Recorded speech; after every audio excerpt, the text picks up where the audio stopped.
Olá pessoal, tudo bem com vocês? Eu sou a doutora Thaís Mussi, endocrinologista, e estamos aqui juntos para mais um programa Saúde em Dia. Devido a grandes pedidos, muita gente interagindo com a gente, gostando do programa, perguntando sobre o tema anestesia. Foi um tema bastante debatido e que gerou bastante interação de vocês, né, do nosso público aí em casa. Então nós resolvemos fazer um segundo round com a nossa querida anestesista, a doutora Laíse, para poder falarmos um pouquinho mais, aprofundarmos mais o tema anestesia. Tudo bem? Tudo bem, Thaís. Tudo Muito bom. Obrigada novamente por esse convite. É um prazer imenso estar mais uma vez com você aí de casa para conversar sobre esse tema que eu particularmente adoro, que é a anestesia. Nós é que agradecemos e ficamos muito felizes, baseado em tudo que as pessoas perguntaram e continuaram questionando sobre anestesia. A gente resolveu fazer um programa um pouquinho mais direcionado para dois subtemas específicos, que é a anestesia em crianças e a anestesia em processos odontológicos. Então, nós vamos começar por aí. Thaís, e a anestesia para bebês? Como que funciona nesse caso? Ela é segura? Bom, inicialmente, né, bebês ou crianças têm que passar pela consulta pré-anestésica, salvo em situações em que seja urgência ou emergência, assim como no adulto, né, se você tem um procedimento que precisa ser feito em questões de horas ou até mesmo imediatamente, esse processo não é feito da consulta pré-anestésica. No caso de ser uma cirurgia eletiva, bebê de 6 meses, 3 meses, enfim, também passa pela consulta pré-anestésica. A anestesia, ela é segura sim para bebês, tanto é que existem casos em que a criança tem uma malformação, uma condição de saúde, em que ela acaba de nascer e já imediatamente precisa submeter a uma cirurgia, questão de dias após o nascimento, precisa fazer uma cirurgia. E ela é submetida à anestesia. A anestesia é um dos processos que vão garantir a segurança, que vão garantir o bem-estar, que vão garantir a vida dessa criança durante esse procedimento. O fato de ser seguro não significa que eu posso deliberadamente sair por aí anestesiando uma criança simplesmente porque é seguro. Se a gente pode esperar uma maior maturidade cardíaca, uma maior maturidade pulmonar, uma maior maturidade do sistema nervoso dessa criança, sem causar prejuízo pelo adiamento, pela espera desse procedimento, é sempre recomendado que se espere a criança ser um pouco mais velha. Mas é claro, né? Cada caso é um caso. Se a criança precisa fazer a cirurgia o quanto antes, a gente vai garantir que essa criança faça com a maior segurança, com a maior qualidade possível. Se a gente pode esperar essa criança ter 1 ano, um pouco mais, a gente prefere esperar, né? Até pelas questões da própria cirurgia em si, pelo próprio cirurgião, às vezes dependendo, é melhor que a criança seja mais velha, né? Para a gente ter um melhor resultado, né? Certo. E o procedimento em si, a anestesia, como que ela é realizada, essa anestesia pediátrica? Bom, assim como no adulto, existem várias formas de se fazer, mas na criança a gente tem as particularidades. Afinal de contas, a gente não está falando de um adulto pequeno, nós estamos falando de uma criança que é um outro universo, um outro organismo, né? Funciona de outras formas. A começar pelo entendimento daquela criança do que é aquele procedimento. Ninguém gosta de fazer uma cirurgia, ninguém gosta de ser picado por uma agulha. O adulto também não gosta, mas a gente, como adulto, a gente entende que tem que passar por isso. A criança muitas vezes não vai entender, não vai tolerar, não vai aceitar, vai se debater, vai sofrer, vai chorar, e isso pode causar situações desconfortáveis para a criança, traumas que a gente pode evitar. É possível, antes de pegar o acesso dessa criança, antes de pegar a veia, né, funcionar ela com a agulha, a tão temida agulha, né, por todo mundo, principalmente pelas crianças, é possível fazer uma indução inalatória. O que é isso? A gente fornece gás anestésico para essa criança ventilar. Quando a criança ela tem condições de comunicação, né, a gente pergunta, você prefere picadinho ou prefere o cheirinho? A grande maioria delas, são raríssimas exceções, preferem o cheirinho. Eu também preferiria. Muitos adultos pedem, inclusive, mas acaba não dando para fazer nos adultos, porque pelo adulto ele já tem uma composição corporal diferente, ele ter um volume corporal diferente, a quantidade de gás anestésico que seria necessário para dar o mesmo efeito que se tem na criança seria muito, muito grande, a gente não teria o plano anestésico adequado e ainda poderia estar causando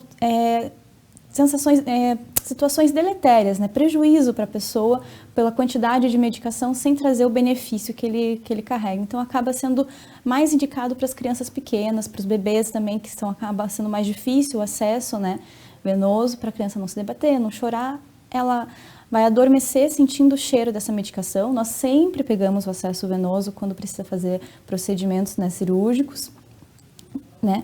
Então, no final, acaba se pegando o acesso, né? Os pais podem acabar vendo, mas falaram que esse é só o cheirinho, meu filho está com acesso. No final, a gente tem que pegar, porque é uma segurança, se precisa fazer uma medicação, o acesso venoso é onde a gente vai ter as medicações com efeito mais rápido, né? E então a gente sempre pega, mas a criança não vai lembrar, ela não vai sentir, e na cabeça dela ela sentiu um cheirinho e dormiu. É muito mais tranquilo. Com certeza, menos traumático, como menos você disse. Menos traumático. E quando a gente fala na consulta pré-anestésica da criança, como você disse, cada organismo é um organismo, mas tem algum fator assim que no adulto se leva em consideração de um jeito diferente que para a criança na consulta pré-anestésica?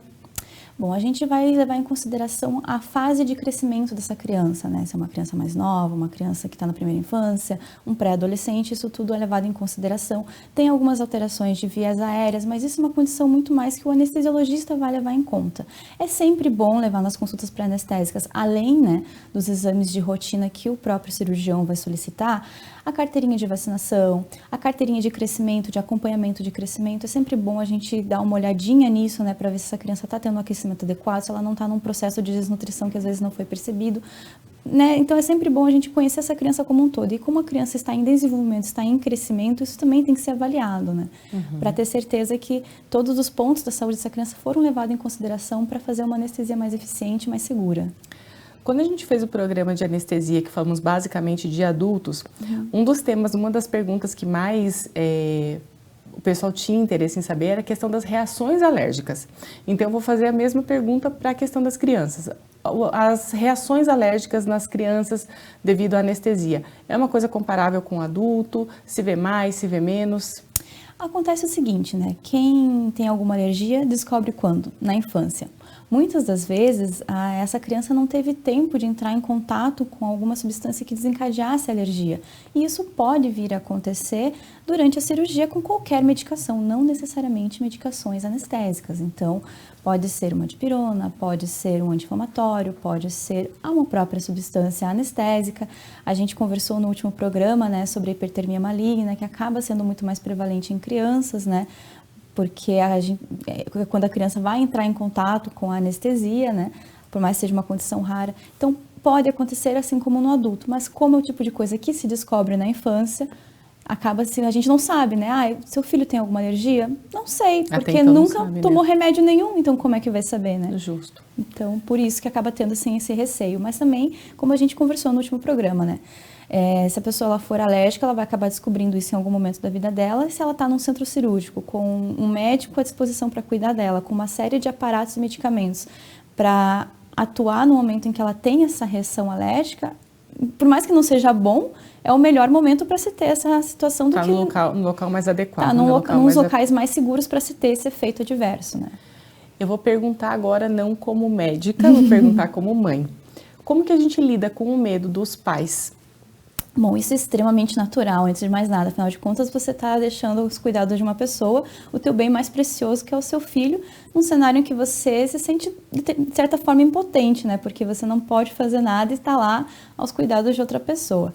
Bom, acho que o principal é conversar. A gente sempre conversa com os pais, sempre tenta esclarecer todas as dúvidas que eles possam vir a ter a respeito da anestesia, a respeito da cirurgia, né? Quando compete ao cirurgião, a respeito da questão da criança. E assim, de modo geral, os pais costumam acompanhar as crianças até a entrada do centro cirúrgico. A gente tenta deixar a criança o máximo de tempo com os pais, né, para não deixar ela longe da família muito tempo, porque é uma situação desconfortável, né.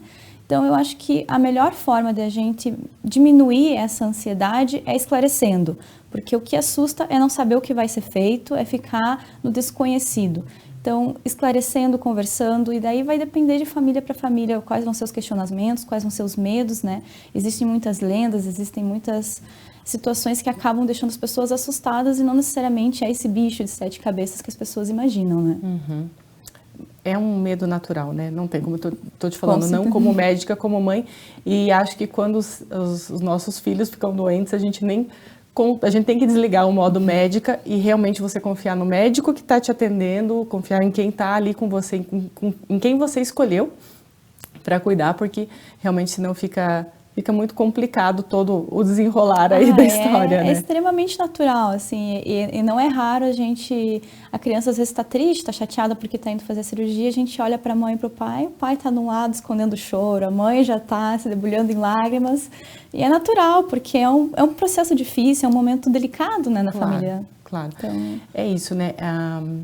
A gente fala que tem algumas áreas da medicina que elas trabalham muito com a alegria, por exemplo, a ginecologia e obstetrícia, só que quando dá alguma coisa errada também é trágico, né? Acaba sendo catastrófico. Mas vocês com a anestesia é sempre trabalhar com o medo, né? Que é uma emoção primária e não tem como a gente disfarçar, e as pessoas lidam melhor, né, com o medo dependendo de caso a caso, né? Mas realmente na anestesia você tá numa área que isso é o teu dia a dia, então tem que ter muita habilidade mesmo para entender, ter a empatia, para saber a pessoa que está do outro lado, tudo que ela está passando, tudo que está passando na cabeça dela, e você, da melhor forma possível, claro que nunca de uma forma negligente, né, até porque não é o seu caso, mas assim, tentar acalmar na medida do possível, né, porque é esse o nosso papel sempre, não é mesmo? Com os pais a gente acaba trabalhando na área da orientação. Agora a parte que eu particularmente acho muito bacana é a parte da criança, que a gente acaba trazendo um pouco do lúdico para a criança, né? Que é fundamental. Eu gosto muito, né? Quando a criança às vezes está assustada, está com medo, não sabe o que está acontecendo, você começa a falar, não, mas olha lá, olha para o disco voador que está no teto, é a lâmpada, né? Vou colocar um jacaré no teu dedo, que é o oxímetro, e daí, qual que é o teu desenho preferido? A gente tentar trazer um pouco desse lúdico num ambiente tão frio, tão rígido, tão né, sério que é o centro cirúrgico, assim, facilita muito a situação. E tem crianças que super colaboram. Quando você explica para ela, você não trai a expectativa dela, por exemplo, a picadinha vai doer, vai ser com cheirinho, então a tia não vai pegar a veia com você acordado, né? Que tem crianças que preferem, né, colaboram, outras nem tanto. Mas quando ela não se sente traída, quando ela não se sente enganada, ela tende a colaborar muito mais. Eu sou muito contra, segura a criança, vira o rosto pro lado. Não, gente, se é uma emergência, claro, são situações, mas se você tem como humanizar isso, se você tem como entender que ali, não é porque ela é criança que ela é boba, não é porque ela é criança que ela não vai lembrar, que ela não vai ligar. É um ser humano também, a gente tem que entender as necessidades daquele serzinho que tá ali, né? De fato. Pessoal, a conversa está muito gostosa, a gente vai continuar no próximo bloco com a Laíse e aí vamos falar sobre algumas coisas ainda sobre a anestesia, em particular para as crianças, e vamos seguir com o assunto sobre anestesia nos procedimentos odontológicos. Não sai daí!